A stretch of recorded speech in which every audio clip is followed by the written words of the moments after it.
What is up, guys? Zan from Zan Madden YouTube channel. Today's video, we're going to show you a red zone dot from the weak close flex in the Oakland Raiders offensive playbook.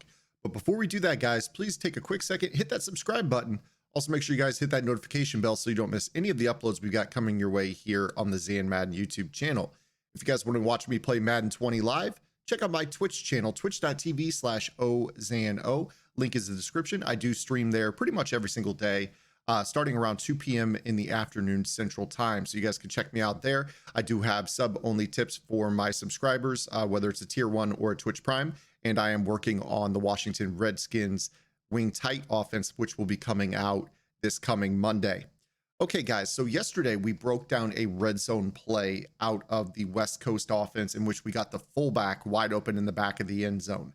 And I kind of talked about how while it was in the West Coast, I still felt that it was a concept you could apply to pretty much any playbook in the game. So naturally, I thought to myself, let's go ahead and go back where everyone else is comfortable and go back to Oakland and see what we can find. And I kind of found myself looking at the weak close flex. Again, guys, I really find that this is a concept. I think that as long as you have route combinations and you set up the hash marks appropriately, this concept applies to pretty much any formation where you can get twins on the field. So what I'm going to do here is I'm going to call the play spacing. And we're going to go up against, your 3-4 odd meta, which is what most people go to in the red zone. And we'll go ahead and start off with cover 4 drop show 2. And what I'm doing here is this play is great, again, between the 10 and about the 5, very similar to yesterday's video.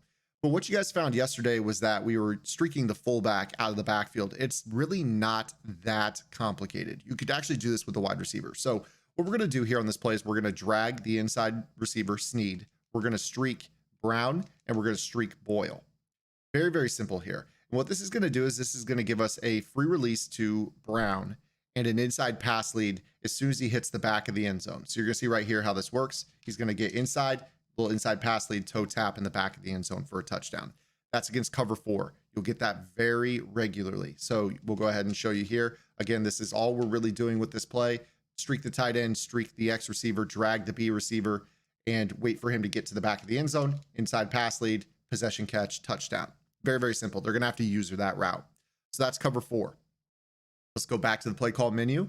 We're going to choose the same play, weak close, and we're going to choose the play spacing. So weak close flex spacing against, now we're going to go into cover 3. Now, if you remember yesterday in the video, we talked about cover 3, where you pass lead outside rather than inside. So we'll see if that remains true here in this example. So we go with the exact same route combination. This time we're going to, yes, pass lead outside and possession catch for an easy touchdown. So again, they have to be prepared to defend the back line of the end zone if they're going to play any type of zone coverage. We'll do this one more time here. Kind of show that's the route combination and outside pass lead, possession catch, back of the end zone, touchdown. You do not need to highball this. It's going to be on the money. I don't think you necessarily need like red zone dead eye or any of those abilities either. It's very, very simple throw, outside pass lead, back of the end zone, touchdown. Just a simple streak from compression against zone in between the 10 and the 5 seems to really give zone coverage trouble because deep zones don't respond the same way in the red zone as they do in between the 20s. So now we'll go ahead and go to the cover 2 Tampa 2, and we're going to set the exact same route combination. Tight end and outside receiver on streaks, inside receiver on a drag. Now you're going to see, again, we're going to have the inside pass lead.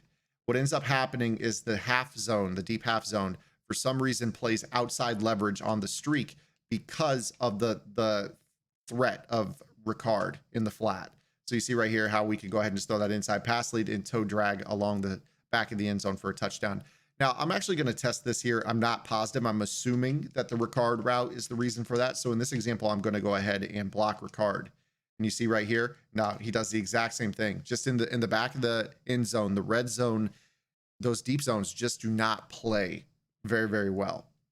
Now, obviously, you're going to force a lot of people to go to man coverage.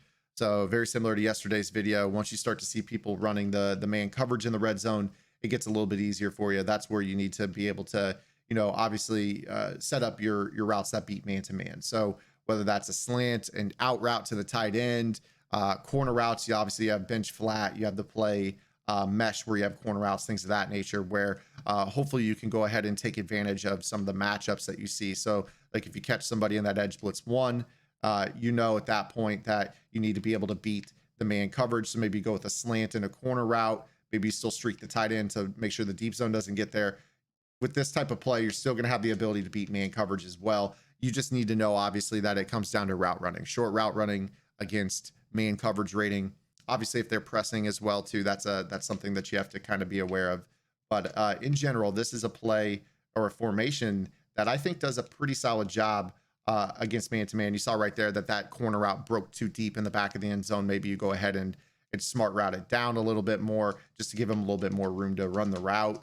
That might help you out a little bit. You see right there, that allows you to kind of possession catch in the back of the end zone. So there are options as well in the Raiders book. I think this is a fantastic little red zone scheme because most people are just used to running the dive out of this. You see a lot of people, they'll just motion across and, they'll try to slam this dive up and try to follow the fullback.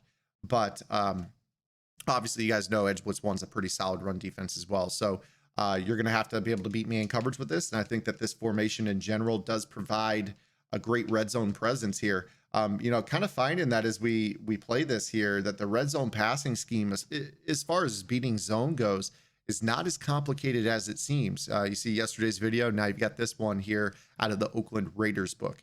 Guys, hopefully you enjoyed the video. If you did, please hit that subscribe button. And we'll see you guys tomorrow with our next upload. Until then, this is Zan. Get in the lab and good luck.